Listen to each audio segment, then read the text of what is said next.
Efesus saudaraku, kita melihat beberapa hal di situ bagaimana perlengkapan senjata rohani itu saudara. Alat saya selalu saya bawa. Mari kita bangkit berdiri, bacakan lagi. Ini alat saya, sentolong. Ya. Efesus pasal 6. Kita mulai saja ayat 12. Tak apa-apa, lalu kita ulang baca saudaraku ya. Dulu saudara waktu mengembalakan saya khotbahnya sebenarnya seperti ini, seri A, seri B, seri C, begitu memang. Ya, jadi Bapak juga terima kasih nih buat Pak Ben tadi sudah berbicara tentang saudara Putri, tepatnya itu pribadi Roh Kudus. Kalau dalam bahasa teologi itu nematologi, nema dengan logos saudara ya, ilmu tentang Roh Kudus ya, itu nematologi. Ilmu tentang Roh Kudus. Kita mulai baca ayat 12. Saya bacakan ayat 12, nanti saya bilang stopnya ya. Efesus pasal 6 ayat 12. Karena perjuangan kita bukanlah melawan darah dan daging, tetapi melawan pemerintah-pemerintah, melawan penguasa-penguasa, melawan penghulu-penghulu yang dalam ini, melawan roh-roh jahat di udara. 3, 2, ya.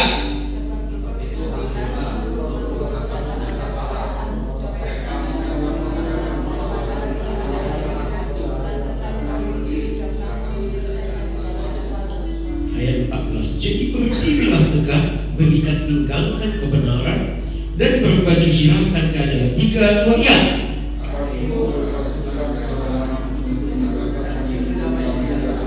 Ayat 16. Dalam segala keadaan pergunakanlah perisai iman, sebab dengan perisai itu kamu akan dapat memadamkan semua panah api dari sejak. 3, 2, ya.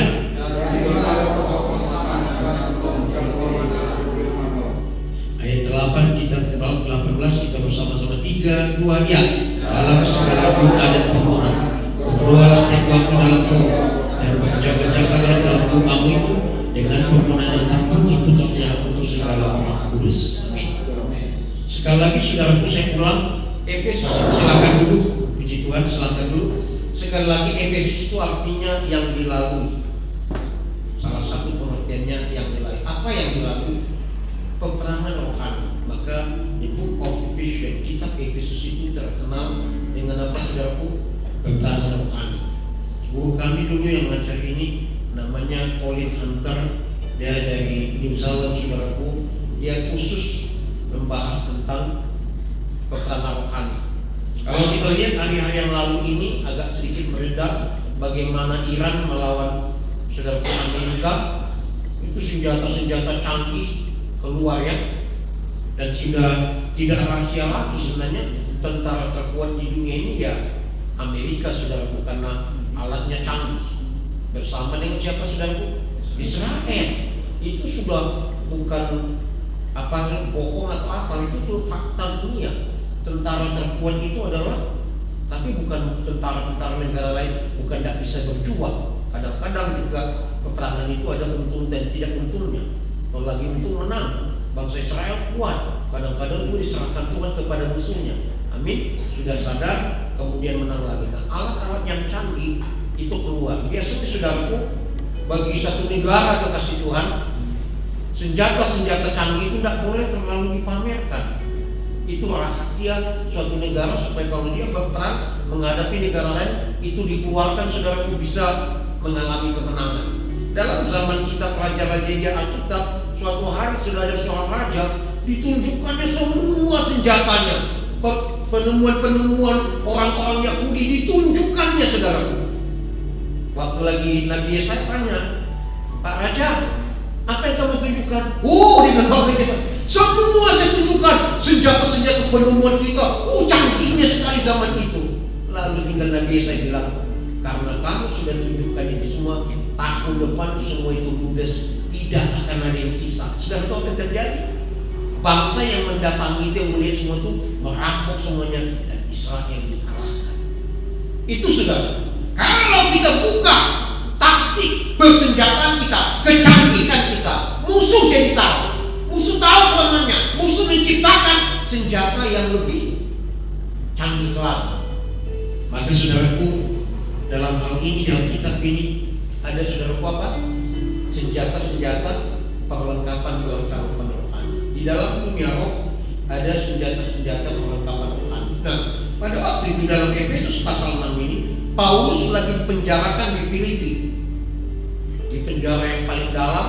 Jelas kitab yang lain bersaksi bagaimana saudaraku nanti mereka dipenjarakan yang begitu luar biasa, penjara yang seperti kepada seorang kaliber yang penjahat besar gitu, 3-4 kali apa saudaraku batasan yang harus ditembus ya, dengan luar biasa. Tapi dalam kitab ini kita heran, Paulus berkata begini dalam keadaan terpenjara, bersukacitalah. Sekali lagi kukatakan bersukacitalah, bersukacitalah, bersukacitalah. Di mana?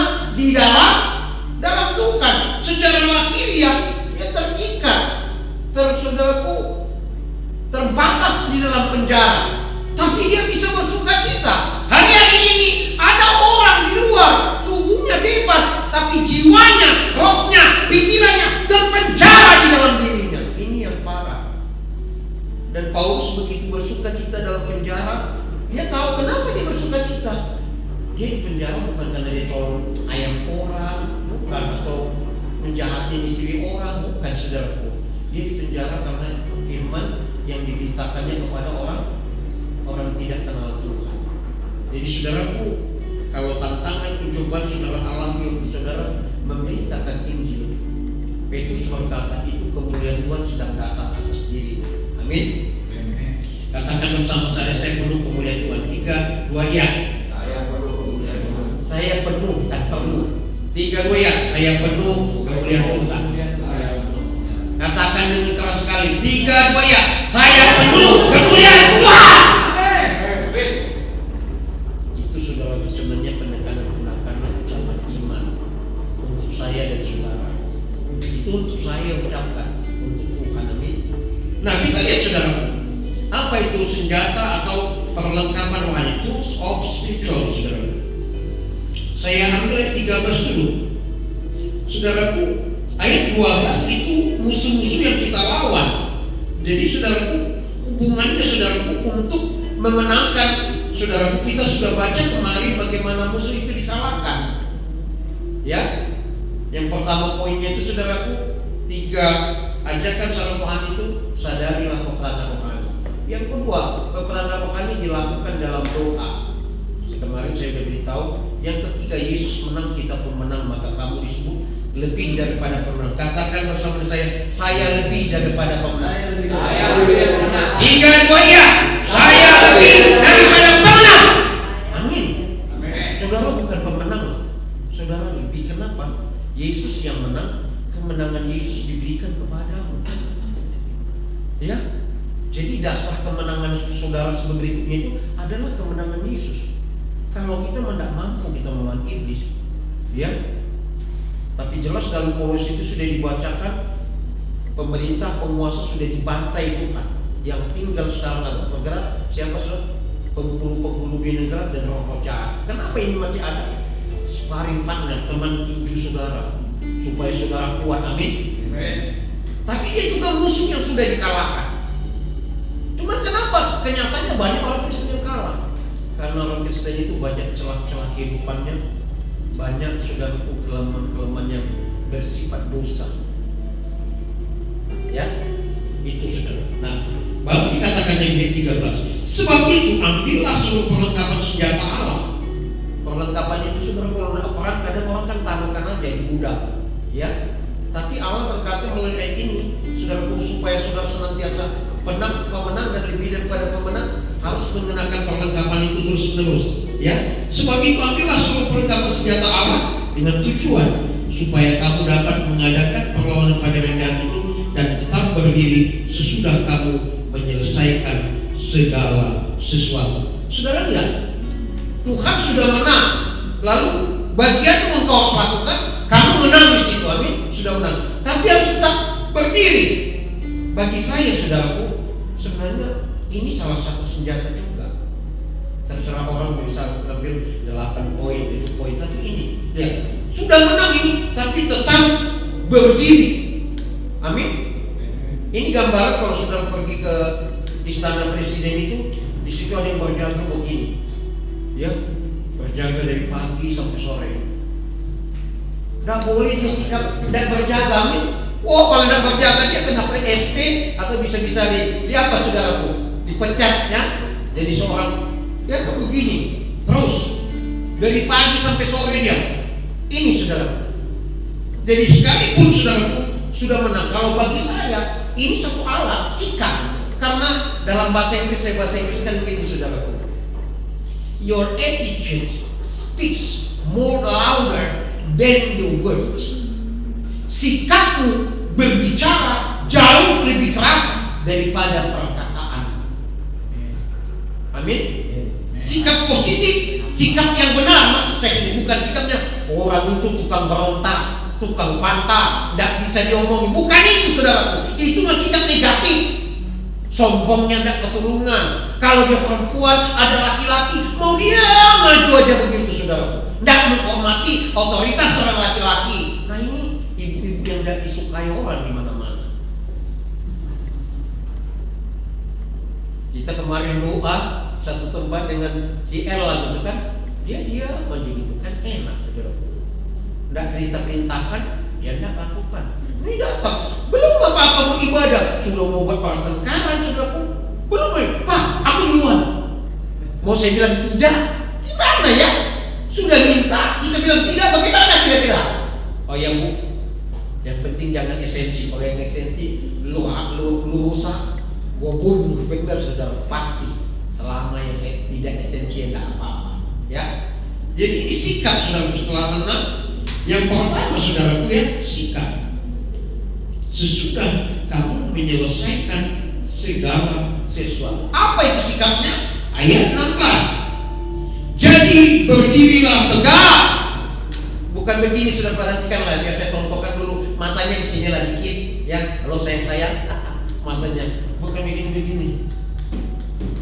Enggak begitu. Saudaraku ya, cuma saya kan tidak tentara ya. Saya bukan tentara, pertanyaan kan. Tapi saya apa? Bawa pedil apa itu? Lagunya saudaraku ya. Sikapnya sudah berdiri tegak. Kenapa? Kalau saudara berdiri, saudara mawas ke dalam, mawas keluar. Orang yang berjaga-jaga. Alat yang pertama adalah berjaga-jaga. Tahu saudara kenapa Pearl Harbor itu kalah satu kali? Waktu Jepang sudah mulai datang saudaraku. Tidak ada apa-apa kata orang sekutu, kata jenderal-jenderal itu. Tiba-tiba dalam hitungan menit saudaraku, bom berjatuhan, habislah semua. Karena mereka tidak berjaga-jaga, mereka menganggap enteng, mereka menganggap gampang. Tidak ada apa-apa. Dalam hitungan menit saudaraku, seluruhnya habis. Masih syukur 2 orang diizinkan Tuhan lolos membawa pesawat itu. Itulah membuat dunia jadi berbeda sejarah. Amin. Dia pergi ke Nagasaki, dia pergi ke Hiroshima saudaraku. Kalau tidak ditolong Tuhan yang 2 itu lolos, tidak tahu bagaimana sejarah dunia saudara. Tapi dengan 2 pesawat ini saudara, sejarah dunia berubah. Amin. Bagi Tuhan saudara, bukan banyaknya pasukan. Pasukan Gideon banyak banget. Aduh, begini pasukannya. Pulangkan semua, pulangkan. Hanya ingat tinggal berapa? 300 orang yang sudah diseleksi, yang cocok. Jadi berperang tidak semua, makanya saudaraku, tentara itu tidak semua juga masuk ke tempat saudaraku ladang perang itu tidak. Ada tentara yang tukang masak, ada tentara yang bawa air, iya, ada tentara yang bawa perlengkapan. Tidak semua, nih. Nah, satu kali saudaraku, dengan sikap ini kita mau berdoa di kota Bangka. Saya datang sebagai utusan dari Jakarta. Saudaraku ini kumpul semua kira-kira 50 orang. Ini pasukan yang akan membombardir saudaraku Pangkal Pinang. Sebulan sebelum itu ada KKR yang datang saudaraku paling 10 orang. Saya di sana lebih kurang seminggu mempersiapkan pasukan itu. Saudaraku, saudara tahu kurang 50 orang berdoanya. Kita penyembahan dulu doa. Waktu kita penyembahan saudaraku, malu banget saya melihatnya. Hampir semuanya pasukan itu manifestasi. Ada yang di tengah ibadah itu lagi gini, lagi genjot saudaraku. Gini aja dia genjot saudara, benar. Di tengah doa itu penyembahan itu genjot dia begini. Begini pasukan, begini orang mau berperang. Tidak banyak yang lolos. Paling itu kalau 10 orang. Lalu saya katakan, kalian juga tetap doa, tapi kalian doa di sini. Yang maju kami yang keliling di sini. Di seluruh tempat ini kami keliling yang berapa orang ini saja. Semuanya yang begini, yang sudah doakan tadi, yang bermanifestasi, kalian tetap doa tapi mendoakan kami ada di tempat ini. Dan saudaraku, waktu kita berdoa, itu saudaraku, hotel yang di tengah kota Pangkal Pinang itu penuh. Hotel yang di tengah kota Pangkal Pinang yang terbesar, yang terbaik, penuh orang waktu KKR. Sampai mereka bandingkan, padahal sebulan lalu KKR di sini tidak ada 10 orang yang datang. Karena yang pertama saudaraku, sikapnya senantiasa siap. Nah, minggu lalu waktu saya bawa ini saudaraku, itu ada gangguan juga. Istri saya cerita, jadi saudaraku gangguannya pada anak juga. Hal yang remeh-temeh tapi bisa membuat kepala pusing dan berkelahi. Jadi mereka naik Transjakarta, satu di timur, satu di barat, satu di utara. Iya, duduknya satu timur, satu barat, satu utara.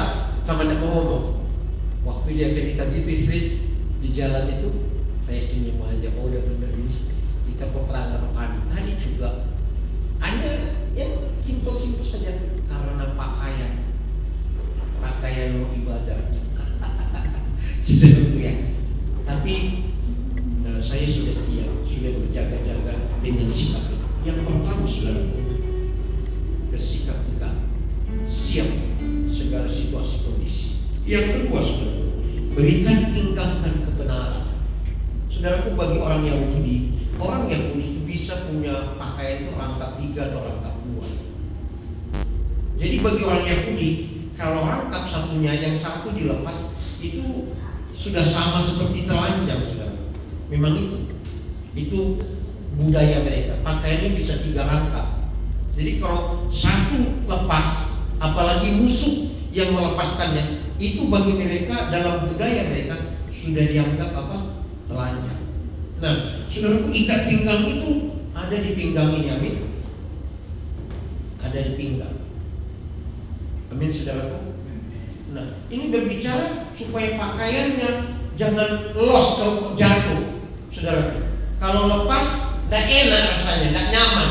Amin, menimbulkan kemaluan. Jadi ini saudaraku, berikan pinggang kebenaran bahwa seluruh fisik kita juga berada di dalam kebenaran. Amin. Fisik kita berada dalam kebenaran. Di mana? Lo tidak ganggu istri orang, lo tidak ganggu suami orang. Itu fisikmu benar, amin. Apalagi yang suka selingkuh, itu fisiknya salah. Amin. Jadi dia mengikat semuanya, tidak sekedar rohnya benar, tidak sekedar jiwanya dipulihkan, tidak sekedar juga sekalipun tubuh ini sudah kasaran, tidak benar, bukan semuanya benar. Roh, jiwa, tubuhnya benar, amin.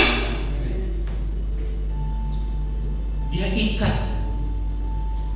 Kenapa sih serangan iblis datang? Kalau kita lihat dari masa kejadian, karena ada satu kemaluan. Iya kan? Waktu dia melanggar makan buah itu, tiba-tiba dia telanjang. Dia sadar dia telanjang. Mereka telanjang atau tidak sebenarnya? Ada kalau boleh ada tanggapan ini, boleh. Mereka telanjang atau tidak? Di Taman Eden sebenarnya secara lahiriah mereka itu telanjang. Tetapi mereka punya pakaian namanya pakaian kemuliaan Tuhan yang menutupi sisi vital hidupnya, amin. Nah, waktu dia melanggar, pakaian kemuliaan Tuhan itu diambil, saudara. Sehingga dia sadar, kami telanjang. Lalu dia mulai membuat cawan. Dosa yang mengakibatkan kemaluan. Amin. Amin, saudaraku. Berikan, pinggangkan kebenaran. Yang ketiga, saudara, kita lihat, ya. Berbaju sirahkan keadilan. Baju sirah keadilan itu begini, saudara, di sini. Apa yang dijaganya? Saudara lihat, baju sirah keadilan. Yang dijaganya jantung, hati, semua bagian sini. Artinya saudaraku, kalau engkau berbaju silahkan keadilan, engkau menjaga hatimu. Amin. Katakan menjaga hati. 3, 2 ya. 3, 2 ya. Menjaga. Jagalah hati, jagalah hati, jangan ternodai, jagalah hati, bulan cerah hidup ini.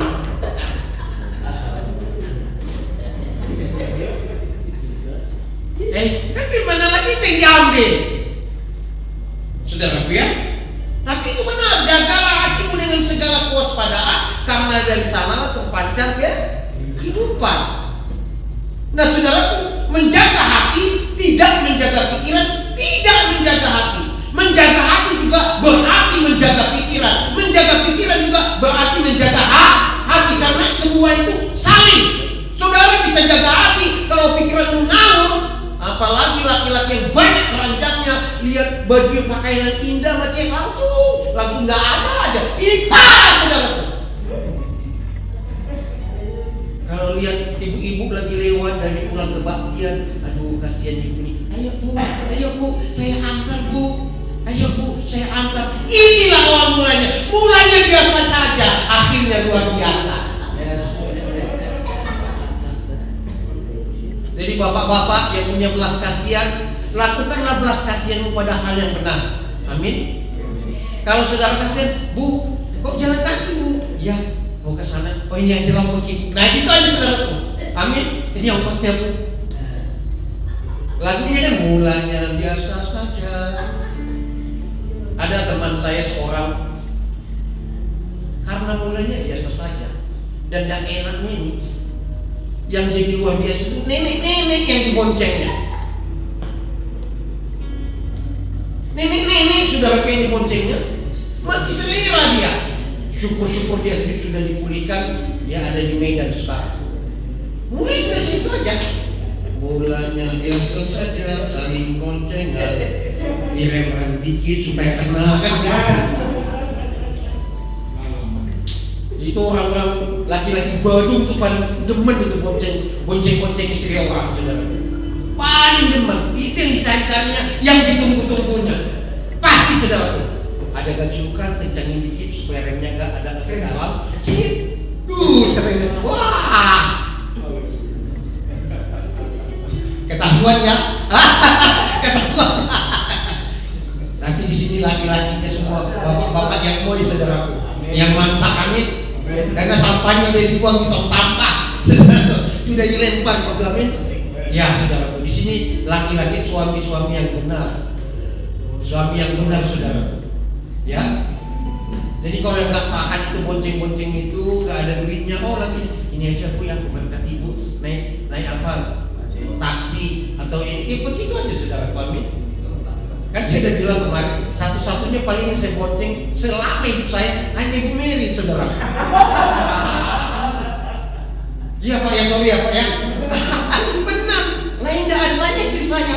Dia akan bersaksi, suami saya itu tidak akan mau bonceng perempuan lain. Iya. Dari dulu karena itu bagian strategi peperangan rohani nyata yang kita harus menjaga. Jangan anggap dirimu kuat. Alkitab berkata, jangan menganggap dirimu kuat supaya kamu jangan jatuh dalam dosa. Sekalipun kamu kuat, kamu tidak boleh menganggap dirimu kuat. Yang kamu anggap Tuhanlah yang kuat, yang dalam saya. Maka kekuatan itu turun atasmu. Nah, baju sirah keadilan, adil saudara. Adil itu dari kata kebenaran.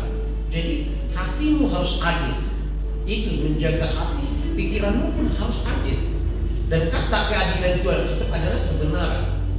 Jadi keadilan kalau tidak berdasarkan kebenaran itu bukan keadilan. Dasar keadilan itu adalah kebenaran. Jadi kalau kita lihat itu saudaraku, berbaju sirahkan keadilan, hati dan pikiran kita harus adil. Kalau rumah tangga, kalau pihak istri kita misalnya kita mampu, katakan misalnya mertua kita yang perempuan harus kita kasih uang, berarti mertua laki juga harus kita kasih. Dua-duanya saudaraku itu bisa jadi persoalan masalah. Ini yang kedua. Yang ketiga saudaraku, kakimu berkesukaan rela di tangan Injil damai sejahtera. Nah kasih saudara. Nah Paulus saudara memberitakan ini dia lebih kurang sepatu kasus ya. Kalau ini untuk memperlancar jalan kita, untuk memudahkan kita bergerak. Dalam peperangan itu bisa banyak rancau, bisa banyak saudara jebakan, bisa banyak paku, bisa banyak kaca, sehingga saudara kalau kena itu udah tidak bisa berperang. Bagaimana mengangkat senjata senjata kakinya kena paku, ya? Nah artinya saudaraku, ketika kakimu berkasutkan Injil, damai sejahtera, kamu bebas berjalan yang positif kemanapun membawa berita Injil. Juga hidup adalah hidup yang benar, amin. Tidak ada batu sandungan. Tahukah saudara, iblis apa itu kan, ular itu kan mencari kaki. Ular kalau di hutan dia akan cari kakimu, memantuk kaki, saudara. Alkitab juga berkata nih perbuatannya, kakimu akan dipatuk ular itu, tetapi kamu akan merembukan ke tumit, dia bagian kaki lah tumitmu, tapi engkau akan merembukan apa? Kepalanya, saudara. Ya, iya saudara ya. Jadi kalau kita berkasukan rela beritakan Injil ini, kapanpun kita rasanya kalau tidak beritakan Injil kepada siapapun tidak enak rasanya, ya. Atau banyak gini, kalau ngomong apa aja lah, tidak pernah Injil keluar, berarti tidak ada kasutnya ini. Orangnya apa aja diinjaknya, makanya dia menderita. Jadi kasut dalam beritakan Injil, saudara bebas kemanapun, kebebasan yang benar dengan kehidupan yang dituntun dalam kebenaran kemanapun saudara, tidak ada batu sandungan bagi. Itu yang ketiga saudara. Yang keempat, dalam segala keadaan menggunakan perisai iman. Perisai iman. Pada zaman itu sudah perisai itu ada dua.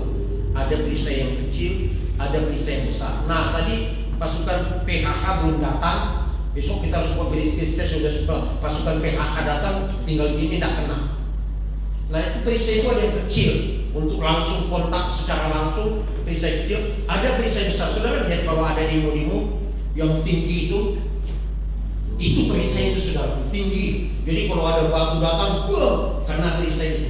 Dan pada zaman itu kasih Tuhan, perisai itu di luar itu seperti dari benden kayu mobil itu, apa ban mobil itu yang dipotong, ditaruh itu di luar.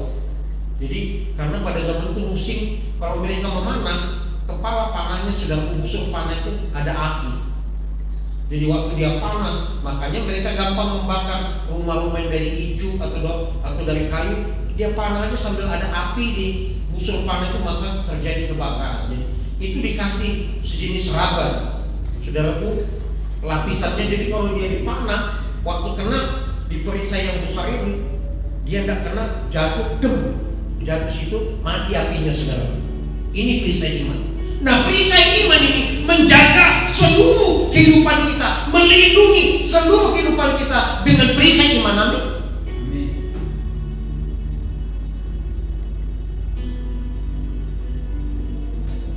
Maka dikatakannya kamu akan dapat memadamkan semua panah api dari si jahat. Apa yang paling sering diserangnya, saudara? Busur itu yang pakai api itu. Yang paling sering ditembaknya apa kalau untuk kita ini? Baik pada zaman itu, tapi zaman itu ya mereka kan nanti kita berikutnya ada helmet of salvation. Kepala saudara, laki dan perempuan. Setan iblis melepaskan busur panah yang ada apinya. Kalau kena ke kepalamu, tiba-tiba dari enak-enak pikirannya langsung pikiran-pikiran negatif, porno, langsung pikiran porno datang. Asal berteman dengan cewek dikit, dengan istri orang, jalan di mana-mana, tiba-tiba langsung pikirannya ngeras. Itu panah berapi itu. Makanya nanti secara khusus itu juga iya, dia memadamkan itu, tapi nanti ada yang khusus namanya helmet of salvation. Ini dasar saya suka pakai helm, karena helm itu helmet of salvation. Pakai helm, pakai sepeda motor itu berarti kamu melakukan firman, amin. Amin. The helmet of salvation. Amin. Helm keselamatan. Jadi kalau di perumahan, saudara lihat kalau ada checklistnya itu, gimana pun ke pasar saya naik motor pasti pakai helm. Tanya istri saya, kemanapun saya hampir tidak pernah pakai helm. Pakai karena setiap kali saya mau pakai the helmet of salvation. Ternyata pakai helm melakukan firman yang sederhana. Siapa di sini keluar dari rumah karena dekat ke pasar main nyelonong aja? Halo, main nyelonong aja. Jangan gitu di jalan raya kepalanya pelontos saudara aja. Enak aja. Saudaraku, orang yang melanggar firman Tuhan mendapat akibat, bukan pengalaman. Jatuh, terantuk kepalanya langsung lupa. Aku siapa? Nggak tahu, pada istrinya saudaraku ya. Jadi pakai helm itu. Nanti kita lihat dari sini inspirasinya kenapa saudaraku Paulus mendapat firman ini. Pas di akhir saja kita bicara itu saudara, amin. Lalu berikut saudaraku, ayat 17 itu sudah saya katakan tadi. Terimalah ketopong keselamatan, amin. Ketopong keselamatan. Menjaga apa? Menjaga keselamatan pikiranmu dari pikiran-pikiran porno, pikiran najis, pikiran kotor. Itu helmet of salvation. Setiap kali saya menggunakan helm itu ada helm kedua, sebenarnya praktek. The helmet of salvation. Kamu melakukan firman. Siapa yang mau pakai helm terus? Tapi bukan di ibadah ini ya. Saya tidak masih di ibadah ini. Kalau naik motor kemana? Siapa yang mau pakai helm? Melakukan firman. The helmet of salvation. Siapa yang suka banget tidak pakai helm? Nah, berarti melanggar firman sudah. Melanggar firman dampaknya ada. Melanggar peraturan aja sudah ada dampaknya. Melanggar firman lebih lagi. Jadi setiap kali saya mau pakai helm, ini saya sudah lakukan bukan sehari-hari. Setiap kali saya mau lakukan the helmet of salvation. Mau naik motor pas anak sudah belakang, dalam nama Tuhan Yesus. Pasti dalam nama Tuhan Yesus kamu jalan. Mengucap nama Tuhan dalam nama Tuhan Yesus. Maka kita melihat banyak sekali pertolongan keselamatan daripada Tuhan, amin. Terutama laki-laki yang paling menggunakan helm salvation. Karena secara penelitian laki-laki itu setiap 5 menit memikirkan seks. Penelitian itu mengatakan laki-laki setiap 5 menit memikirkan seks. Kalau seks dengan istri, seksual dengan istri itu bagus. Tapi yang parah kalau ada orang-orang sudah di hatinya, di pikirannya temannya, nah dia mulai berfantasi ke situ. Pak. Makanya zaman Efesus saudaraku, kalau laki-laki tidak dilayani suaminya, senang banget di kuil apa? Dewi Diana. Karena di kuil Dewi Diana itu segalanya dilayani. Syarat menyembah Dewi Diana atau Dewi Artemis ini melakukan hubungan seksual. Wah, senang-senang banget waktu itu. Makanya pelayanan Artemis Dewi Diana di kota Efesus itu maju sekali. Makanya payudaranya ada 9. Dewi kesuburan, Dewi kenajisan. Waduh, kalau payudaranya ada 9, nutupinya gimana ya? Pakai apa? Pakai kardus kan? Benar itu. Dewi kenajisan, Dewi kesuburan bagi mereka. Bagi kita Dewi kenajisan. Saudara. Lalu yang berikut saudara Bapak, saudaraku, yang berikut pedang roh. Amin. Pedang roh itu apa? Makanya dalam berdoa itu jangan meditasi sendiri, tidak apa-apa, amin. Ucapkan kata-kata. Itu pedang roh itu firman yang saudara dapat dalam pujian penyembahan, misalnya apa yang digerakkan Tuhan atau ditaruhkan Tuhan di hatimu, ucapkan. Itu pedang roh, firman yang diucapkan. Oleh darah anak domba, oleh kesaksian kita, iblis dikalahkan, kuasanya dihancurkan oleh darah anak domba. Di mana? Dalam Wahyu saudara menyanyikan firman Tuhan, saudara sedang mengucapkan firman Tuhan, saudara sedang mengaktifkan pedang roh. Amin. Makanya kalau pikiran itu tiba-tiba najis, roh najis keluar kok, ini tidak pikiranku. Tembakan setan hancur dalam, pasti langsung hilang. Kemarin saya mau menguburkan itu, si Akyongnya bawa mobilnya kasarnya saya dengar mati kecepatan tinggi begini melulu. Wah, dari perut udah mulai bunyi-bunyi gemeretak karena waktu itu sarapannya nih telur aja 1 biji pagi hari. Waduh, mulai naik ke sini udah mau gitu saudara. Ini mau khotbah nanti sebentar lagi kira 10 menit. Ini udah mulai naik saudara ke atas. Waduh, gimana ini Tuhan? Dalam nafas, kau turun ke bawah. Aku nanti mau khotbah. Dia pakai setor bisa khotbah. Ternyata WL-nya juga gitu, udah mau ke belakang gitu, kasihnya minyak angin pergi ke masuk ke toilet saudaraku. Karena si Akyongnya bawa mobil kecepatan tinggi begini, aduh, teler saudara bilang. Untung aja langsung poin dia bilang, sini gua yang bawa. Kalau bilang gitu kan tersinggung dia. Saudara ya, jadi itu saudara ya, pedang roh. Yang berikut dikasih Tuhan. Satu ini lagi, berdoa dalam yang berikut ini. Dalam segala keadaan, saudara ya, dalam segala doa dan berdoa setiap waktu dalam roh. Kalau saya berdoa setiap waktu dalam roh. Bahkan kalau di mobil, di sepeda motor, tempat doa yang saya yang paling indah. Tiba-tiba saya lihat teman saya waktu berdoa itu, dia mukanya lihat, oh saya doakan ini. Namanya YW.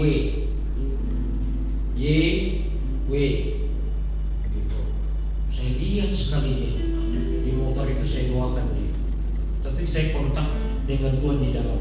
Apa itu berdoa dalam roh? Dua sedang berdoa dalam roh itu. Yang pertama, saudara bisa berdoa dalam bahasamu sendiri di dalam roh.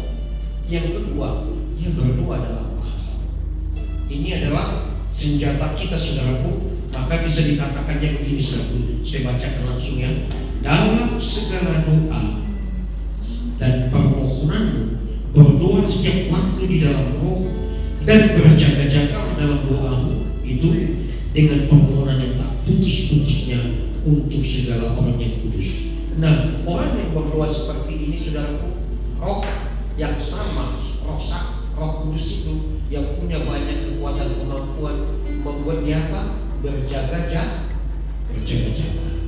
Tuhan Yesus berkata saudaraku, kalau kita dalam segala situs keadaan, mari ingatkan dirimu dan diri saya, pergunakan saudaraku senjata rohani setiap saat. Kemarin ada orang sakit di depan Pak Wendy, sakit banget. Saya berdoa lihat mukanya ada pengaruh misalnya kayak dari kuburan atau apa saudaraku ya. Santai aja di kantor, tengking, mentar langsung hilang, dia langsung sembuh seketika saja. Ternyata dia ada amandel, seperti kembali lagi kemarin kan malam, tengking lagi, mentar lagi. Tapi ada domplengnya, karena tempat mereka sekolah itu SMK Tabung saudara, itu angker sekali. Jadi ada aura jahat yang masuk ke badannya. Dia memang sakit, ada sakit biasa amandel, tapi ada yang dompleng. Tinggal tengking saja lepas, dia pulih sembuh, hari ini dia kembali.